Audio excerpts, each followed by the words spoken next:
At approximately 10:30 in the morning of October 18, 1943, Lieutenant Colonel Clinton True was flying his B-25 at 50 ft above the Bismarck Sea heading toward Rabaul, watching the rest of his formation turn back through the storm front behind him.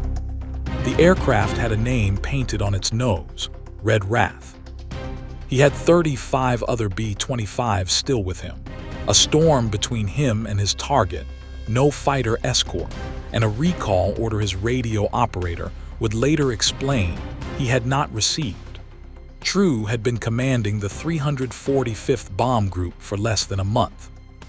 Rabaul was the most heavily defended Japanese base in the Southwest Pacific, a harbor complex, an airfield network, and a supply hub fortified over 2 years with anti-aircraft batteries, fighter squadrons, and naval guns. Every previous American attack on Rabaul had required fighter escort. True was going in without any, and whether the rest of the attacking forces commanders had judged sufficient reason to abort. His air crew called him Fearless True, not as a compliment exactly. The word they used was hard, a man who never asked anyone to do something he hadn't done first. He had taken command in September and spent the following weeks learning what his group was, and what it had become in the 18 months since the first field modifications had turned the B-25 Mitchell from a medium-altitude level bomber into something the doctrine manuals had no name for. The B-25 Mitchell had arrived in the Pacific in 1942 as a conventional medium bomber, glass-nose bombardier station, a Norden bombsight, and a crew of 5 trained to fly to a target at altitude, drop bombs on a calculated release point, and return. For the missions it had been designed for, it performed adequately.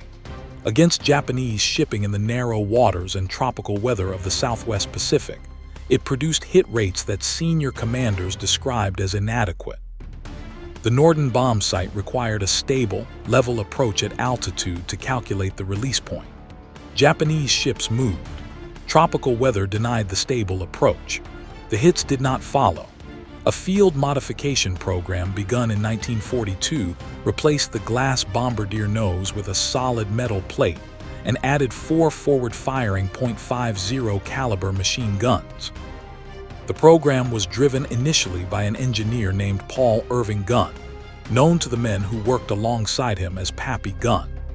At the Battle of the Bismarck Sea in March 1943, the 3rd Bomb Group's modified B-25 sank 8 Japanese transport ships and 4 destroyers in 2 days, destroying an entire resupply convoy. That result was sufficient to redirect the 345th Bomb Group from England to the Pacific, specifically to fly the concept the 3rd Bomb Group had proved. They had taken the concept and asked the next question. The factory configuration was 8 forward-firing guns in the solid nose. Armament teams in the 345th had bolted additional gun pods to either side of the fuselage, 2 guns per pod and 2 pods, plus cheek installations on the nose, bringing the total on their most heavily modified aircraft to 14 forward-firing .50 caliber machine guns. The aircraft weighed approximately 30,000 lb. Its approach speed at mast height was 260 mph. At that speed, that weight, and that altitude, 14 guns firing forward produced a volume of fire that no ship's exposed deck crew, no bridge with its windows intact, no gun mount with men still at it could survive. They had made the arithmetic brutal and the approach survivable in that order and trained themselves to hold the line. In the 501st Black Panther Squadron, flying somewhere in the formation behind True, a technical sergeant named Robert Castee was on his way to more combat missions than any other man in his squadron. His position on a converted strafer called Tin Liz was radio gunner, not pilot, not co-pilot, but the man in the rear section of the aircraft during every mast height run behind the nose, unable to see what was coming. No stick or throttle, just the guns at his station, the 4 seconds the pilot's approach gave him, and whatever a man accumulates across enough missions in the back of a low-level strafer that lets him stop thinking about what might be filling the windscreen ahead and start doing his job. Casti would fly 104 of those missions before early 1945. He had not yet begun to count. In the 500th Rough Raider Squadron, a first lieutenant named Thane Heacock had already learned to trust the approach. He had come to the Pacific as a co-pilot and worked his way to his own aircraft, a B-25 he called Jack Rabbit Express. By October, he had used the mast-height profile to sink a Japanese corvette in the waters off Rabaul, a kill made at the altitude the manual said was impossible, and the closing speed they said was he had held the line. He was good at it. He would be good at it until February 15, 1944, over Cavian, when he would not come back. Ahead of True's formation, through the last of the storm front, the coast of New Britain emerged on the horizon. From the radio gunner's position in the back of Tin Liz, a mast-height run began to sound. The twin engines at full power, the airframe vibrating at the frequency of 50 FT above the water, and then the 14 guns opened up, and the sound became something without comparison. A sustained tearing roar that traveled through the aluminum structure around him and into the soles of his boots and the palms of his hands. He could not see the target, the water rushing below, or the ship filling the windscreen where the pilot sat. Only the inside of the fuselage was visible from his station, and the light through the windows, and then the shadow of a Japanese ship passed over the canopy above him in less than a second, and the guns went quiet and the engines pulled them up, and Casti was still alive and the ship was already behind them. 4 seconds. That was the run. The Norden bombsight had no role in what just happened. That precision instrument, the one that had justified the entire American strategic bombing program, required a stable level approach at altitude, typically above 10,000 FT, with the bombardier making continuous adjustments as the aircraft flew the final minutes of its bomb run in a straight line at constant speed and height. At 50 FT above the water at 260 mph, there was no time, no altitude, and no stable approach for any of those calculations. The Norden was not wrong in the aircraft that carried it. It was irrelevant in this one. They had replaced it with 14 guns, and a pilot who had trained himself to hold the line were not complicated. They were simply unsurvivable by the things they were aimed at. At 260 mph and 50 FT above the water, a B-25 covered approximately 380 FT every second. A Japanese destroyer of the type, the 345th, encountered regularly, was between 300 and 350 FT long from bow to stern. The time during which that destroyer occupied the aircraft's effective forward firing range. Close enough for the guns to concentrate fire on the bridge. The deck crew, the gun mounts, the fuel storage was approximately 4 seconds. 4 seconds was the run. A pilot who held the approach line purchased exactly 4 seconds of effect and surrendered them if he broke early. Each of the 14.50 caliber machine guns aboard the most heavily modified 345th aircraft fired at approximately 800 rounds per minute. 800 rounds per minute is approximately 13 rounds per second. 14 guns firing simultaneously produced approximately 180 rounds every second. Across 4 seconds of effective range, that was approximately 748 rounds delivered into the target. 748 rounds of .50 caliber ammunition in 4 seconds. Each round capable of penetrating light armor plate or igniting on contact with fuel storage, distributed across the exposed deck positions, the bridge windows, and the gun mounts with their crews still at them. No gun crew remained functional through the first pass. The bridge crew could not continue directing fire. The ship could still float. Its ability to fight back could not survive the opening seconds of the approach. The skip bombing completed what the guns began. Bombs released at 50 FT above the water did not arc downward from altitude. They struck the surface at a shallow angle and skipped forward across it, closing the remaining distance to the hull at water level, and striking below the waterline where armor was thinnest and flooding was hardest to contain. Timed fuses allowed the aircraft to clear the ship before the bomb detonated.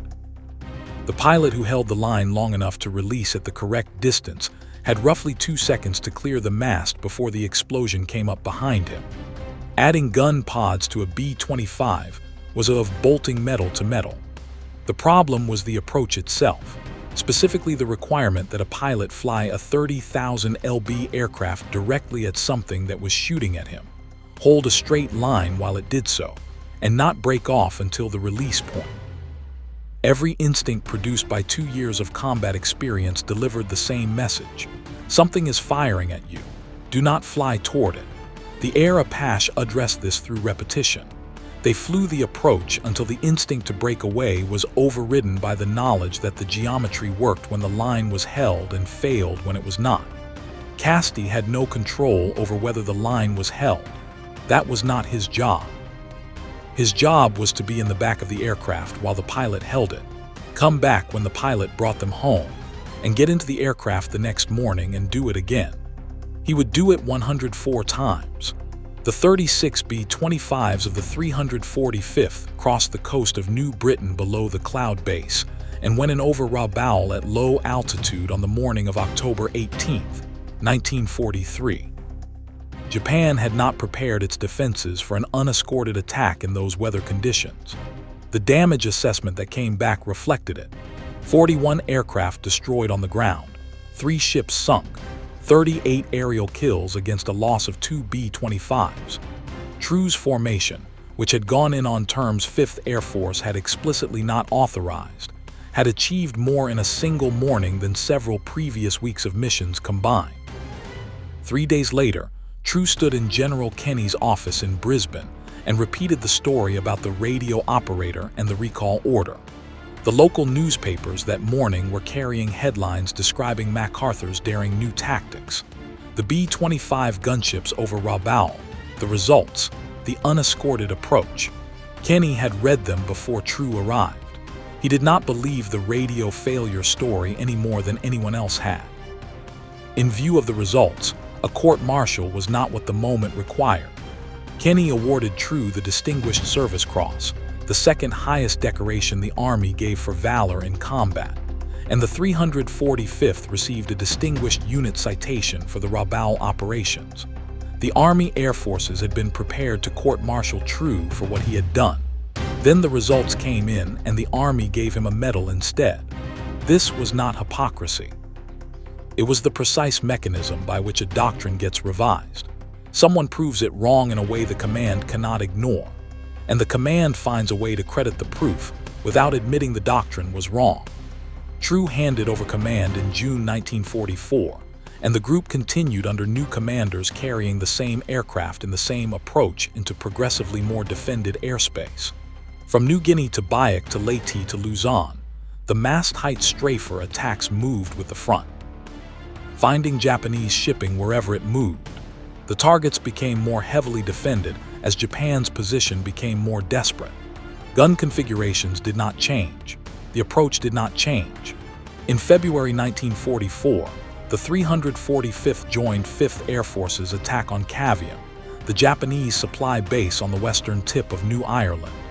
The 38th Bomb Group went in first, hitting the fuel storage areas and supply dumps along the harbor. When the 500th Rough Raiders followed at low altitude, they flew into what the first wave had left behind. The supply dumps were still exploding, drums of aviation fuel and military stores detonating and throwing debris upward into the path of the aircraft at 50 FT. Dense smoke from the burning warehouses rose into the approach corridor and closed around the B-25s as they came through. Thane Heckox had held the line over Rabaul. He had held it on the October mission that sank the corvette in St. George's Channel. Jack Rabbit Express went into the Caviang smoke on February 15th and took a hit to the right engine. Debris from the burning supply dump or flak or some combination of both that the subsequent records could not resolve. At 50 FT with one engine, there was no altitude to trade for airspeed and no airspeed to buy altitude with. The aircraft went down in flames. Heckox did not come back.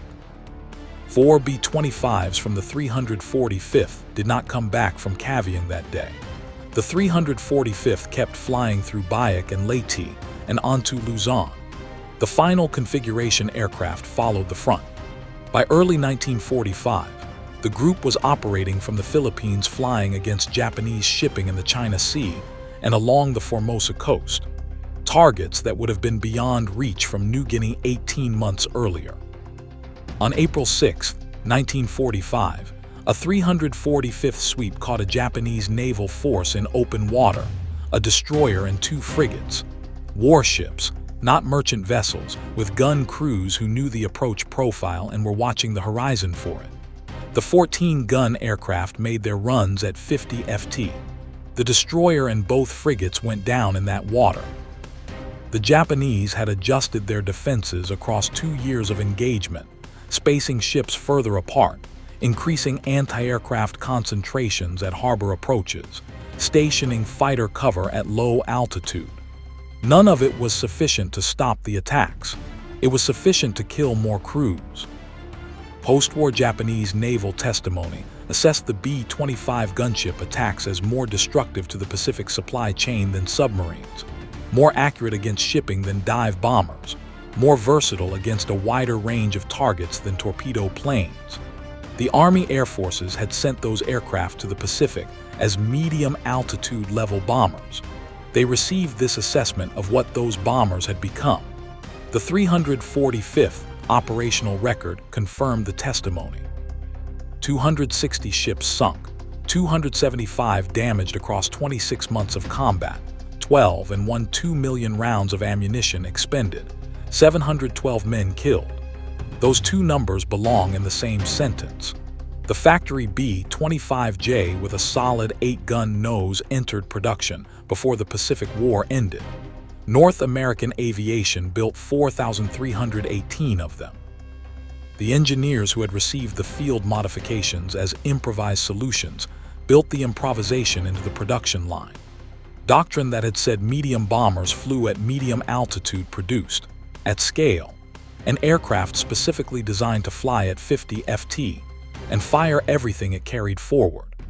4,318 times. The production line built what the Army had not originally asked for because the men who had proved it worked had already proved it worked. Robert Castile completed his 104th mission in early 1945 and stepped out of 10 Liz for the last time. More missions than any other man in the 501st Squadron. 104 times in the back of a mast-height strafer, unable to see what was coming, and back every time. The record of what he did after the war is not in the sources consulted here, which almost certainly means he went home and built a life that had nothing to do with 50 ft in 4 seconds. In August 1945, the 345th received the final mission of its Pacific War. 2 Japanese aircraft carrying the peace delegation that would initiate the surrender negotiations needed an escort to their destination. The aircraft were Betty bombers, the same type the Air Apache had spent 26 months attacking at low altitude over Pacific shipping lanes. That group, the one that had built the mast-height approach, that had lost 712 men proving it, formed up alongside the peace delegation and brought them in. 9 days later, the war ended. The 345th was deactivated at Camp Stoneman, California in December 1945. A B-25J with its full forward gun configuration stands on static display at the National Museum of the United States Air Force in Dayton, Ohio. 14 gun barrels face forward from the nose, and the pods bolted to either side of the fuselage. The aircraft is not moving, and will not move again at 260 mph and 50 ft above the water, with a Japanese destroyer filling the windscreen and 4 seconds left. Every ship it was built to destroy is on the floor of the Pacific. The pilots who held the approach and the radio gunners who sat behind the nose and waited for the shadow to pass overhead are old men or headstones. Its guns point at nothing in particular now. The primary sources and further reading are in the description. They are harder and more precise than any summary, and the 14 gun barrels in Dayton will look different after you have read what they were for.